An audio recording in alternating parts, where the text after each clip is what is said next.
Welcome to the Gal's Guide to the Galaxy podcast, where a group of gals gather for you one cool thing around our topic of the month. Is it ancient history? Is it breaking news? Is it safe for work? Well, that's up to each gal. All we know is that... Fasten your seatbelts. It's going to be a bumpy night. It's a new month and a new theme at Gal's Guide Library. We are embracing Mother Nature and celebrating Earth Day by dedicating this month to naturalist gals. So let's introduce our amazing gals pals for this month. First up, she created a seed library that is now housed at the Gal's Guide Library. It's right behind you, the other side. There it is. That's right. Bonnie Fillenworth, everybody, and her seed library. Woo! That is the sound of seeds. So, Bonnie, as you look through your own seed library, which everybody says is gorgeous and adorable, by the way. Well, I figure we need to decorate the box. Yes, we can totally do that. We have some markers and some pens, and there's some glitter coming later, so we'll be totally good. But tell the good people your love of seeds and plants and painting. Yes. No, I am a gardening seed hoarding woman. Do you have that on a t-shirt? I need it. Yes. No, I've been planting my own seeds, and I got those ready. Those are mostly what we call dry seeds. Right. I didn't do any wet seed saving, like from tomatoes or peppers or anything from last year. But this year, I've been toying around with starting a seed saving YouTube channel. Ooh, very cool. A list of things. It's in the works. It's gonna happen. Not because I don't have a problem. I'm gonna keep enabling you to do it. All right, so next up, our resident vegan and birthday cake expert. That's right. It's Katie Harris. Katie, yay! So, Katie, tell the good people about yourself and what you've been up to. Well, you know, I've just been working on your birthday cake. I love it so much. Nice. Chocolate mocha this year. It was with candy filling in the center. They were cupcakes. Nougat. They were- Suck it, Bonnie. I told Trey, I was like, were there any goodies? And he was like, yeah. I'm like, but did you bring me any? Katie wasn't there yet. Trey came before Katie. Yeah. Excuse. And we offered Trey stuff. I was going to say there was a whole table full of baked goods Yes. before I got here, so don't let them off the hook. But Unacceptable. none were such as good as thou cupcake. Thank you. So, yes, a little bit of baking, and I'm on spring break now, so I'm enjoying that. I cleaned out my junk drawer today. Good job. Had an absolute collection of Chuck E. Cheese tokens and used glow sticks, so I don't know what that says about my life. Look at that. It says the Yeah. rave Only was good over in things about childhood. Yes. Mhm. Oh, fantastic. Next up, we have a returning guest and a fellow librarian. Amy Dalton is here. Yay! Amy, remind the good people about yourself. Hi, my name's Amy, and I have a big announcement. Yes? I have taken early retirement, Have you really? and I am now just hanging out and working at a preschool, and I play Legos all day, and it is the most wonderful thing ever. But yes, public library retirement is like teachers. So if you start when you are born, Right. you can retire a little bit early. Nice. So yeah, so now I am teaching preschool. I am loving it. I get to use a lot of stuff that I learned being a librarian for so long, teaching those kiddos their sight words. But let's be honest, it's mostly playing Legos and eating snacks. So, Yes, exactly. Is there nap time? Perfect life. Oh, there's a very long nap time, Yes! which I am very grateful for when I have any sort of research to do. Right. Let's say. Right. Yes, exactly. Oh, well, congratulations on your retirement. Yes, Awesome sauce yes, lady. Very happy. Love it. As for me, I am Dr. Leah Leach, the executive director of Gal's Guide, and my house is nearly a botanical garden at this point, but I cannot take credit for a single plant in it. Because that's my wonderful husband, Joshua, who has the green thumb. I just get to bask at nature and try to keep the animals away from the poisonous ones, which Bonnie knows all about when she watched the house and the plants. They were like, you can't let the cat there's a dog gate. You can't let the cats in there because they'll eat the plants and die. Right. And the dog kept opening the gate. Trying to kill the cats. Yeah, it's and because it's wintertime, all the plants are inside, so all the poisonous ones are inside. It's just freaking great. But before we dive into our first Naturalist Gals, let's look at the Gals Guide calendar for this week. So for the first week in April, Saturday, April 9th, we are hosting our Stitch and Bench. Now, attendance has been low to this event, yet when people see it on our calendar, they get really excited we have one. So, I don't know, make a point to come to Stitch and Bench event before we replace it with something else. Because it is super fun to come and get creative and chat it up with your fellow crafters. Now, we also have running a People's Choice vote for the best story in our Gals Guide anthology. You get to vote for one story. Voting ends on April 19th at midnight. And the winner gets a really cool trophy that may or may not be the quirkiest thing that I've ever invented. It's really gonna be Goodwill and gold spray paint and totally unique and really, really quirky. I can't wait, but vote at galsguide.org.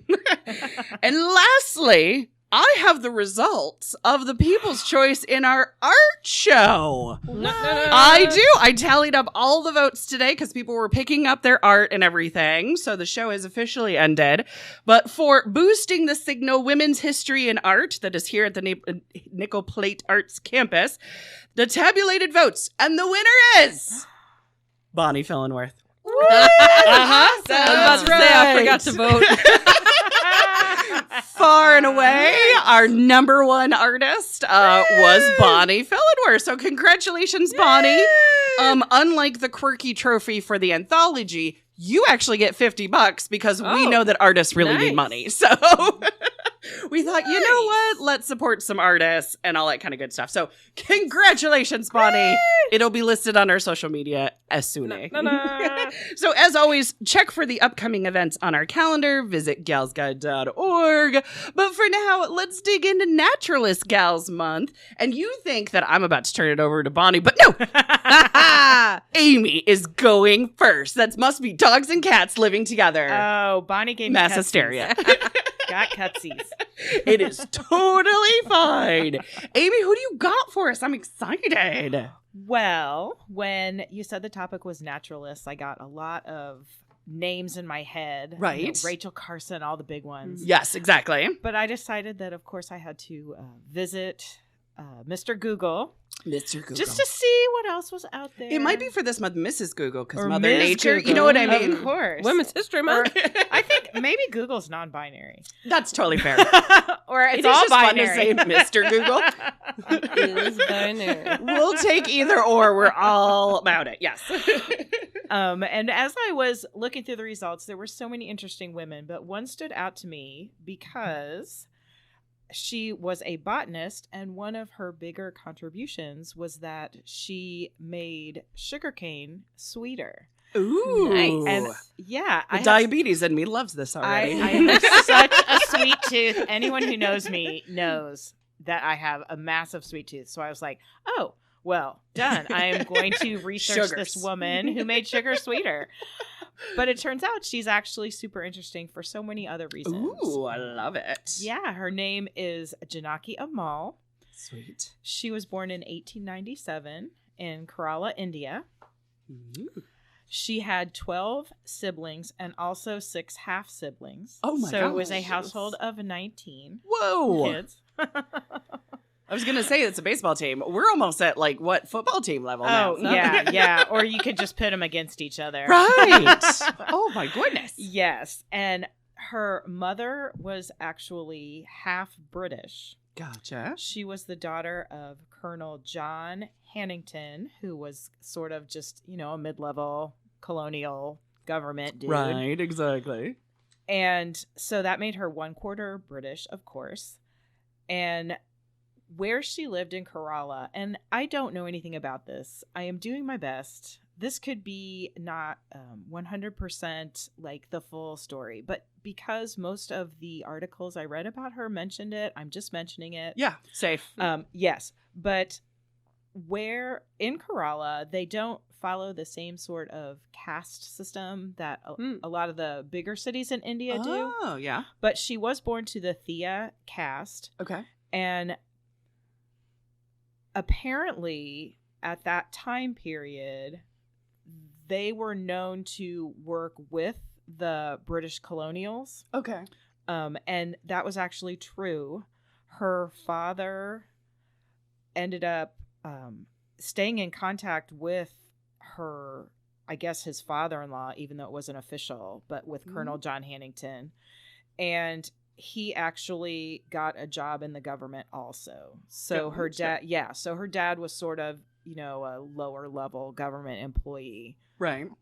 And to this day, the Thea caste is considered in India what they call OBC, and that stands for other backward class. Oh, wow. Right? And so I didn't even realize that was still something that was so prevalent. Right. But it does affect who gets hired for different True. public positions. So it was kind of interesting, and they do mention it because as time went on and she was working in science, it, besides being a woman, being this particular caste, right, and also being part white, all of it is a factor in her success. Yes, it all very much led to some events in her life that where she actually left India. I've been meaning to dig more into the caste system and try to understand, and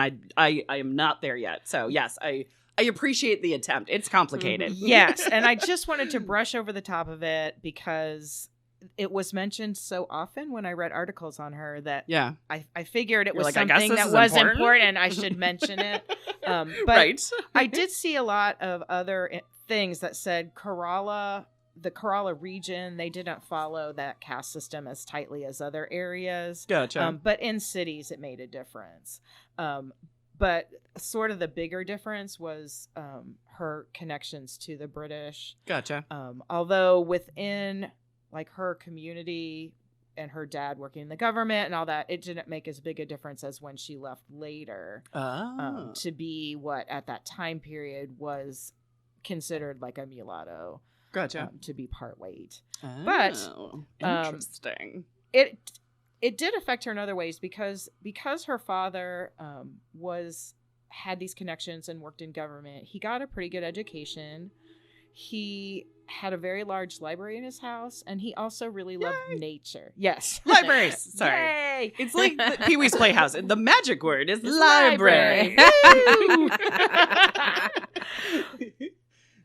And so his interest and his value of education helped her. Of course, at that time period, it was pretty rare for girls anywhere, not just in India. Oh, yeah. To actually go. We're talking like early 1900s, right? Yes, by the time she's like in career mode. Yeah. Exactly. Wow. So it was like 1910s. And so she was able to go to university. She got really interested in plants because of her father. But she also got interested in them for their medicinal purposes. Yeah. And also their economic value. She really saw how farming and agriculture was very important to her country. Yeah, absolutely. So she got very interested in studying things like yield. It probably has to do with seeds. I'm not super planty. Same. It's like how much you get in versus how much you get out. Like how much you're actually. Like if you have a low yield, then maybe it's not worth planting. No, maybe you need to choose something else. Choose wisely. But yes. But she ended up going to Queen's College in Madras, and then she did her graduate work at University of Michigan. Oh, look at that, U of M. Yeah, so she was able to come to America. She got her master's and her PhD there. She got her PhD in 1931. Oh my gosh. Yeah, she was one of the first women to ever get her PhD in the United States in botany. Yeah. And she was definitely the first woman of color to get her PhD in botany anywhere. That's sweet. Yeah, so she was able to go on and get her PhD. When she first arrived at Ellis Island, She was so striking looking when she was going through immigration. She was wearing a full silk sari. It was said that her hair was down and flowing. Right. And the immigration officials assumed that she was some sort of Indian princess. Oh, well, she was. Exactly. Of science. Oh, yes. And she rolled with it. Yeah. Which apparently this was from an article that was written by like her niece.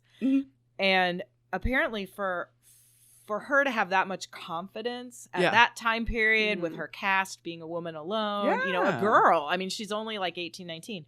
For her to be able to run with that and not sort of like say, no, I'm sorry, I'm not a princess. For her to just be like, I'm a princess. Right. That was pretty rare. So I just love that. I love thinking about that. And she got totally priority treatment through the whole immigration process. Nice. Use it. Use that. Yes, I know. I just love that. There's pictures of her at that time period. Still, she wore the sari like all through college. And, you know, she did look lovely. She own it. Yeah, exactly. And she really loved Michigan. She loved, that's weird, you know, the nature there. Sorry. I know, I was in Michigan for too long. I know. She really loved it though. Cool. It was very different. There were all kinds of different plants to study. Correct. And she stayed there in summers, and she would go with a lot of other students to like a summer, I don't even know what you call it, like a not a camp, but like a summer with cabins where families would stay. Yeah. Like a kind of like a summer home sort of thing. Yeah, I don't Beach even know home. what you call it. Like where Mrs. Maisel goes. Right. Exactly. Yes. Yeah. So she went to sort of like an organized summer camp, and she went with a lot of the other students and professors. Oh, nice. And she really enjoyed that time. She called it a sociological colony.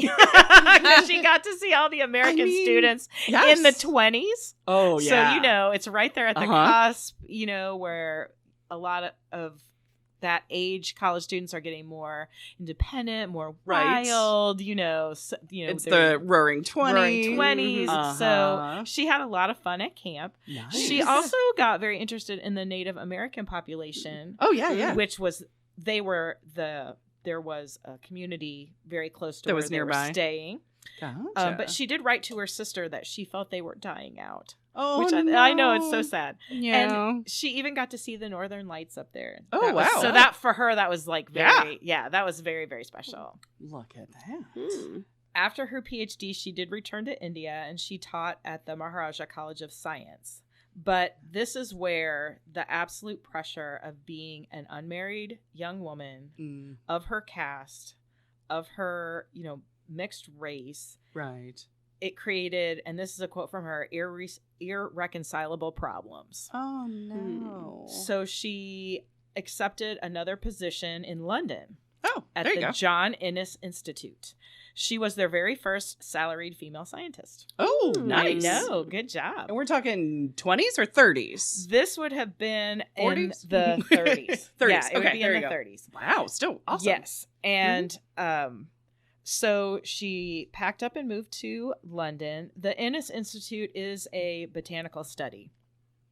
And on the way there, she smuggled a little palm squirrel in her sari for the trip because she wanted to keep her company. I know. His name was K-Pok. Oh my god! It's like, I know it was important because they mentioned the name of the squirrel. But yes, so she took a little squirrel with her to London so that she would have a friend. Yes. Her specialty was plant genetics. Okay. And she actually worked on a huge chromosomal study with another scientist named C.D. Darlington. Ooh. And they worked on a book together. They did some plant hybrids together. They worked together on the sugar hybrid and a lot of other plant hybrids. Gotcha. And he was very dashing. Oh. Say six. Well, his name is Darlington. C.D. Darlington. But he's also kind of seedy. He's also kind of seedy. He's a botanist. Exactly. But did he choose that name? I'm going by my initials. C.D. I know. And he was an amateur boxer. Of course he was. And a huge ladies' man. And no. Oh, I know. Mr. Darlington.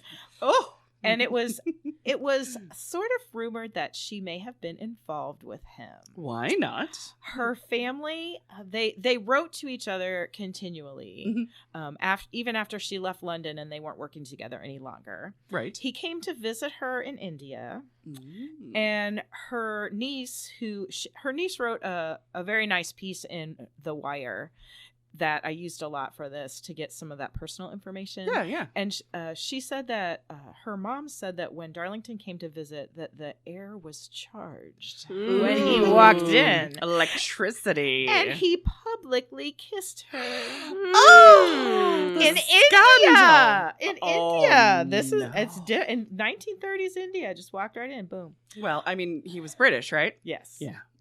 So I guess the colonists are taking whatever they want. Right. But anyway, she did tell him in a letter, though, that she was a born wanderer. Oh. And so their relationship was never official and nothing ever came of it other than perhaps she was just having a lovely time in London with a tall boxer named Darlington. Why not? I don't know. Then maybe they just studied plants. Whatever. Sure. At 19 years old, she was really struck when she saw a lecture by Gandhi. Oh, yeah. She was moved and she wrote to her sister. She said that she wished that she were an old maid so that she could go anywhere and do anything. Yeah. The restrictions of only being 19, she really felt that she couldn't really help her country because she couldn't go anywhere or do anything. Right, yeah. But that stayed with her. That really lit her fire when studying plants to focus on agriculture and on helping India. But it also inspired her to never get married. Oh, really? Nope. She look at that. Yep. She just waited it out and became an old maid and went anywhere and did anything. She probably saw that as the ultimate freedom. Yes. At that time period, it certainly was. I mean, who wants to be? You want to be the crazy maiden aunt, right? Yeah, right. Who's like sending the letter from on top of the camel, do the thing. That's my picture. You're wearing the turban and you're on the camel and you send the photograph back. But she was also really interested in supporting other Asian women. Nice. When she was at Michigan, she started the University Women of Asia, Ooh. which I think is still around today. I Googled it. I did see an organization with that name. So perhaps it's the same one. Right. I couldn't see anything else on their website that said anything, but I'm guessing it's the same kind of thing. Right. And she really, really wanted to, and this didn't happen, but it was a goal where she wanted to start an exchange program so that nice. Women in India could go to school in Japan and China. Chinese and Japanese students could come to India, and that they would have more networking, more learning each other's cultures and traveling around through Asia. That'd be cool. Yeah. So I don't know if that is happening now with University Women of Asia, now that it's a lot easier to do that, but that was just something that she really wanted more women to get educated and to get out of their their part of the world. Learn more. Exactly. Learn something new and come back and bring it to your country. Yeah. Mm-hmm. And she actually did not, though, return to India, even though her work was helping India. Yes. Gotcha. The sugar crop that she hybridized, that was actually tailored to grow in the Indian climate. Gotcha. At that time, the sweetest and best quality sugar was grown in the West Indies. So India had to import it as well as the rest of the world. So she actually created this crop that could grow in India so that they would save money importing and then also be able to export it. Right. So that was a big thing that she wanted to do, was to work on better farming for Asia. But in the 50s, Nehru requested that she return. Oh. He's like, you can come back. It's different now. Right. So she did come back. Okay. And she taught college at in India, and she did more research there Mm-hmm. and made more new plants. But after she returned, she became more into conservation when Okay. she actually saw the agriculture and how it was encroaching on native plants. Right. Yeah, she just as time went on and as she got older, she realized that there has to be a better balance. Yeah. Even in a country It went too that far one economically way. needs it. Yes. Yeah.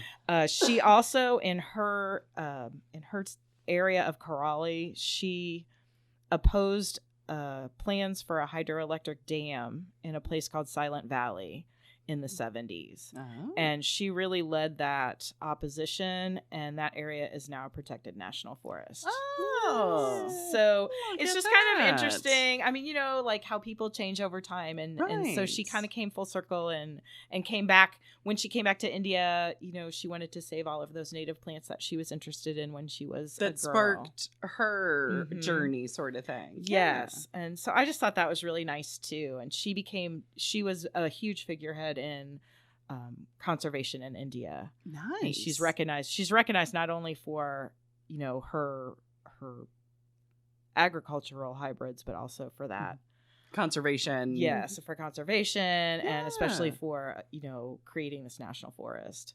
Sweet. Mm-hmm. Look at that. Yes. She also was awarded one of the highest civilian honors in her country. It's called the Padma Shri. Oh. She's one of only a few female scientists that have ever gotten awarded that to this day. Right. Is it Mhm. kind of like a Nobel for Indian science? It's like a civilian honor. So it's Okay. anybody who's helping society. Okay. All right. I gotcha. Yeah. I guess in Indiana it's like the Sycamore sort of, or Okay. yeah, Mm. something like that. But Gotcha. it's a very high honor. It is Yeah. nationwide. It's not local to a certain area in India. Ah. And I think they said it was like the 4th highest honor or Oh, something that goodness. you could get. There's a And ranking system yeah, for well, everything. yeah. I'm sure there's lots of paperwork there too. True.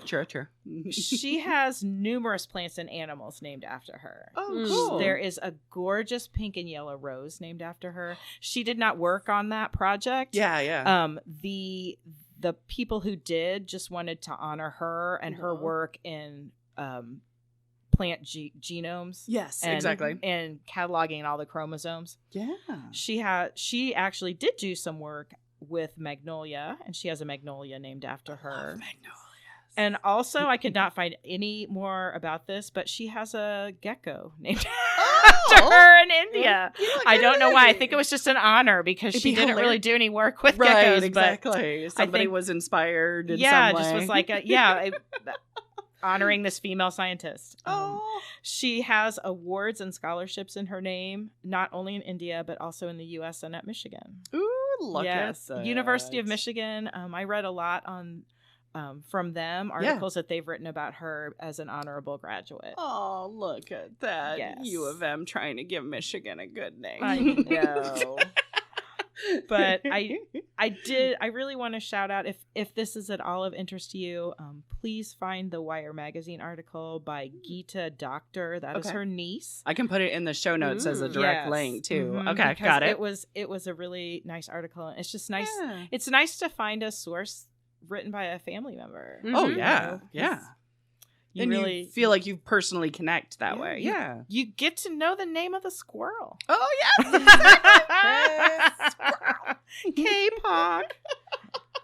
But I just think that she's a really interesting person. I just can't imagine being like a 19-year-old I know, right? country girl and going to Michigan. Yeah. Like, just going across the sea all by yourself Mhm. to go study plant chromosomes. Right, exactly. And then finding the sugars. Yes. Yes, and thank you so much for making sugar sweeter. Right, exactly. I really needed that in my life. Absolutely. She sounds fascinating. Yes, and do find pictures of her. She's always in, her full sari and I love it. out there in the plants and nature. And, Yeah. And also in the lab, because Right. I can't in all imagine the places where women should make decisions. Exactly. And I just can't. I don't even know. I didn't even realize that we were like creating chromosome maps in the 20s. What do I know? Nothing. Right, exactly. Yes. If I had to guess when, I wouldn't have guessed that early. No, so not at all. But I know they were playing with corn. Barbara McClintock was playing with corn and trying to understand corn genetics and stuff. But I don't even know when that was. I would guess the 40s or 50s. Yeah, so. and there are a lot of explanations explaining more about how she created the sugar with gene splicing and I stuff. don't know. There are many. Right? It goes to a certain pay grade, if you will. That it starts with a P. Right? Something that they did. Yep, the monk dude with the peas. Yeah. Oh gosh, the Mendel. Yep. Yep. Well, she and Darlington wrote in a whole book with all the plant chromosomes in it, apparently. There you go. Which I do not understand. I just eat a lot of sugar, so I'm all on board. And if somebody could explain it with Legos, I probably wouldn't even pay attention. But if you gave me a cupcake and said, this cupcake is made with the less sweet sugar, and this cupcake is made with more sweet sugar, which one do you like? Right. I would vote. There you go. I think that's the practical way to go. The tactile research. Be like, oh, this sugar tastes sweeter, and you can grow more of it easier. I'll take that, please. All about it. Oh. Did you ladies have any questions? Dun. Cool. Please don't ask me about seeds. You can ask me about seeds.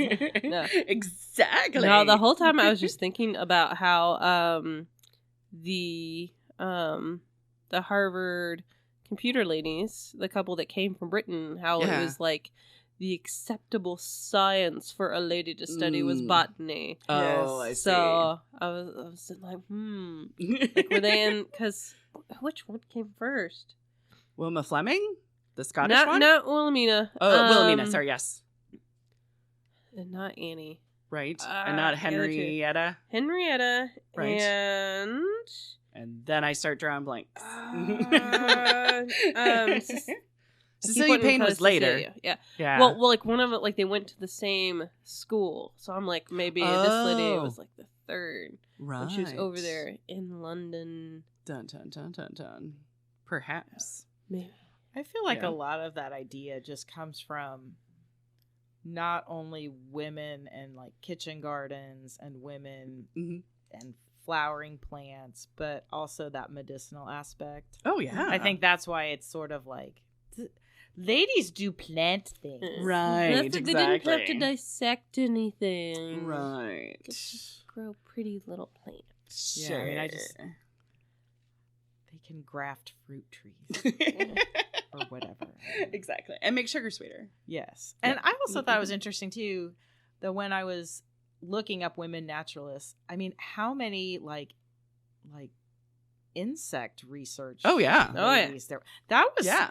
It's like, what are y'all... When it's one of those things where it's like, ooh, bugs are gross to ladies. It's like, well, you know what? No. There's a lot of women in that field. Yes. It was just, that was really interesting, too. I was kind of like, how did that come about? Mm-hmm.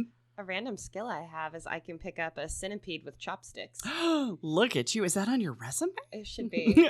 No, Jonah wanted to have bug farms for so often, so we'd go in the backyard and find them, and he brought home a library book about how to start your own keyword. How to start your own bug farm, and it suggested picking them up with chopsticks because you can do it delicately enough not to so you went squish them and so I got quite good at catching centipedes. Look at you. With chopsticks. Aren't you a good mom? Bonnie says with grit teeth and disgust. It was fun. You're like, nope. I mean, Chinese food isn't a challenge with chopsticks. Give me a centipede. See, there you go. Something that moves. Nope. The other thing that struck me with doing the research, what you're saying is, also during the time period you were discussing, so many amazing detailed drawings done by women of insects and plants, just like super gorgeous. I want all the frames in my house to have that in it now. Yes. Well, stay tuned. I might be talking about one later. All right. Dun. Sweet. Well, do you want me to wrap it up? Wrap Right. Oh my gosh, I totally will. All right, well, that wraps it up for us this week. Join us next week for another cool woman of history as the Gals Guide podcast continues. Thanks for listening. For show notes, links, and images from this week's show, visit galsguide.org. Want exclusive stuff like deleted bits and major bloopers? Become a Gals Guide patron today. Thanks for listening.